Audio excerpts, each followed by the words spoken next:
Hello, I'm Demi Utley, the founder here at Utley Strategies, and today I'm answering one of our most popular questions, which is, hey, I just got this RFP. What do I do? I have no idea how to respond to this RFP. So if you're in that boat and you want to either start going after RFPs or you've been invited to respond to one and you don't know what to do, then keep watching because I'm going to show you exactly what I look for whenever I have an RFP land on my desk to figure out if we should respond and if it's a good fit for the organization. So let's go ahead and take a look at what you need to know to determine if you should respond to this RFP and how to get started.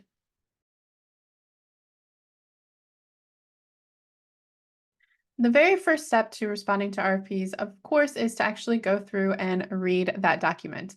But it's possible that you may have one of those fun RFPs that are several hundred pages long, and when it lands on your desk, you're going to know it's going to take you, several days or all afternoon to go through and read this document. So before you start reading that, I would recommend that you actually look for a few key sections to make sure that this is a good fit for your organization. So that way you're not wasting your time reading hundreds of pages that ultimately isn't going to result in a project that you can actually respond to. So I'm just going to go through the key sections that I look for anytime I have an RFP to determine if it's a good opportunity and if it's something that we will be able to actually create a proposal that will ultimately win the contract. The very first thing that I look for is, of course, the submission deadline. So I want to look to see when is this thing due? Because if it's due 2 days from now and it's a 200-page RFP, odds are we're not going to be able to create a good proposal in that time to respond to this document. So that means that maybe we're going to wait and we're going to focus our energy on one where we do have more time. So the very first thing to always look for is that submission deadline. The next thing that I'm looking for is the Q&A deadline, especially if it's a complex solution or something that's really competitive where we think we're going to probably want to ask questions to the customer. So when you open that document, typically they will have the submission deadline and the Q&A deadline side by side. Sometimes it's buried within the proposal or the RFP. So I would just search questions if you can't find it easily, and that will tell you when the questions are due. And then sometimes they will also tell you when they'll release the answers.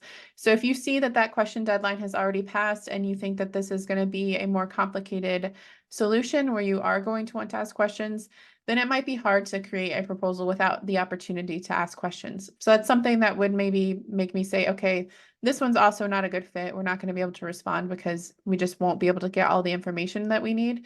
But in some cases, that's fine and it's not necessary. But I always check just in case we have questions so we can plan and know, hey, like the Q&A is due 2 days from now. So that means we need to read through this really quickly so that way we can ask questions if we do have questions. After those deadlines, the next thing that I'm looking for is the actual submission information. So by this, I mean, how do they want to receive our proposal? So sometimes if you are working with the public sector, especially, they might require that you actually send in physical copies. So you might have to print, one original and then 10 copies of your proposal and mail it to them. So I always check to make sure that I know if that's a factor, because if the deadline is next Friday, but we have to ship it and we need 2 days to ship it, that's cutting into our amount of time that we have to actually create the proposal and send it out to the customer. Of course, if you're able to hand deliver it or if it's an electronic submission, then it's much easier. So I always check for that first because I want to make sure that we have time to put the proposal together before we invest resources into responding to this RFP. Up next, we get to the fun part, and this is when I go to look at the scope of work, and this is where we check to see, okay, what exactly is it that they want as part of this project? So this is where they're going to detail if they have services that they're requesting, what those services are, or if they have, a product that they're buying or both. This is the bulk of what your proposal is going to be responding to. So I go and check to make sure that, hey, this is something that is aligned with what we are offering, and this is something that we can actually create a good proposal for, and we meet those minimum requirements and things like that. Because it is important, if you check the scope of work and you see that there are minimum qualifications and you don't have those, then it might not be a good time for you to respond to this particular RFP, because if you don't meet the minimum, you're not even going to be awarded that project anyway. So I always check to make sure that we are able to comply with what's required in the scope of work. And then if not, then, and there is time, sometimes there's the opportunity to bring in partners or something like that. But if not, then it might be better for us to focus on a different RFP. Another thing that I check for before I go through and read the entire RFP cover to cover is if they have specific formatting requirements. So something like this might be, hey, you have your technical proposal, and then you have a separate pricing proposal, and then you might have a separate experience proposal. It just depends on the organization. So I always go through and check to see if they are requiring that, because that's going to change when we're thinking about the proposal, what's going where and how much time we're going to need, and just the resources we're going to need, especially if you're printing. If you have all these separate documents, it's going to take a little bit more time and things like that. So I always check to see what exactly is required as far as the format before we actually start going through and responding to the RFP.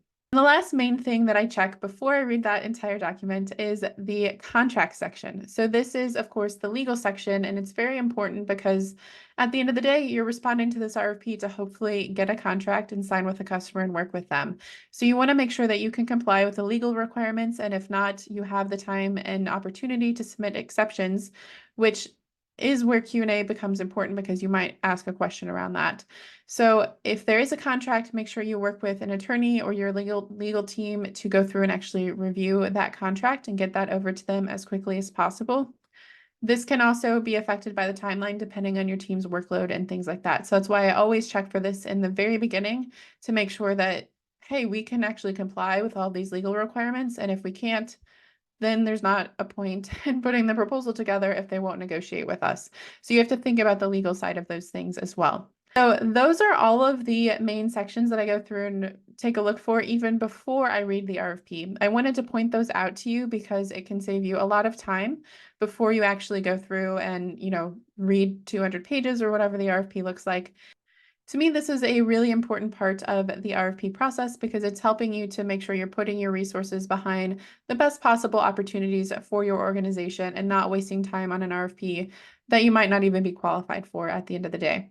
So once you go through and you read through all of this, then you're going to go and you're actually going to start responding to the questions and requirements in the RFP, which would be a lot of information to cover in this video. So make sure you check out our other videos as well.